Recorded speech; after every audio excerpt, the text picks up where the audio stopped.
Hi, my name is Rebecca Starr, and I've chosen to review the case Smith v. City of Salem. I believe this case was properly decided by the Sixth Circuit Court of Appeals. The following are a few key facts to know about this case. Smith, the plaintiff, worked for the Salem Fire Department as lieutenant for 7 years without any negative incidents. Smith is a transsexual, biologically and by birth a male, who is diagnosed with gender identity disorder, which is characterized by the American Psychiatric Association as a disjunction between an individual's sexual organs and sexual identity. In accordance with international medical protocols for treating gender identity disorder, Smith began expressing a more feminine appearance on a full-time basis, including while at work at the fire station. It was after these changes that his coworkers began making comments on his lack of masculinity, and then following these events, he was suspended for a 24-hour shift. Smith sought to bring a claim under Title VII for retaliation and employment discrimination. To make out a prima facie case of employment discrimination pursuant to Title VII, Smith had to show that 1. He is a member of a protected class, 2. He suffered an adverse employment action, 3. He was qualified for the position in question, and 4. He was treated differently from similar situated individuals outside of the protected class.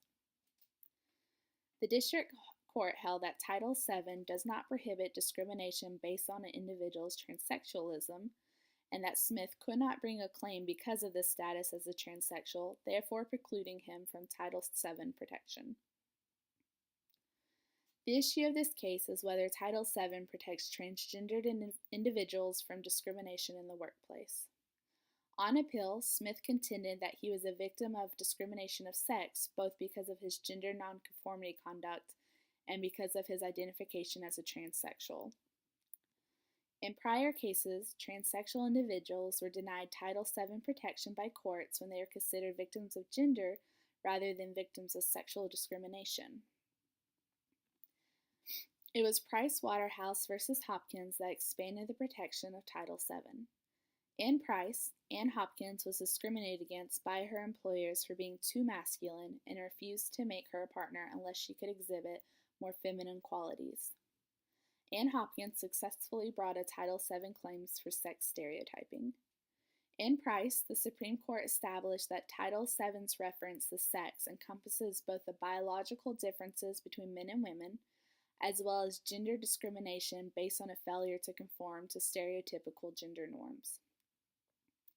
The court stated, "We are beyond the day when an employer could evaluate employees by assuming or insisting that they match the stereotype associated with their group." I firmly agree with this statement because I believe it embodies the idea that today's society is completely different. Being bound by ideal stereotypes based on gender is becoming an irrelevant idea of the past.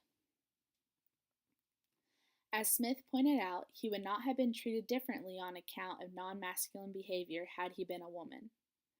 The Sixth Circuit held that because of Price Waterhouse's decision, Title VII does apply to Smith. By stating Title VII prohibits discriminations of both sex and gender, the Sixth Circuit broadened the scope of protection to transgendered people. I feel our society struggles with changing the social norms of gender discrimination because it has been a certain way for a long time. But as times are changing, so should we. Men and women should not be discriminated against in any setting based off their appearance and behavior and how it conforms or lacks to conform to societal views of what it means to be a man or woman. Through the articles and other cases we have read in our class, the idea that only male and female or heterosexual and homosexual categories exist is simply not true. And I think it's important for courts to keep this in mind when deciding cases such as this one. Smith v. City of Salem broadened the protection of transgendered individuals in the workplace. And while other states have followed suit, there are still those who discriminate on this basis. There should be complete uniformity and the protection of all individuals regardless of gender and sexual orientation.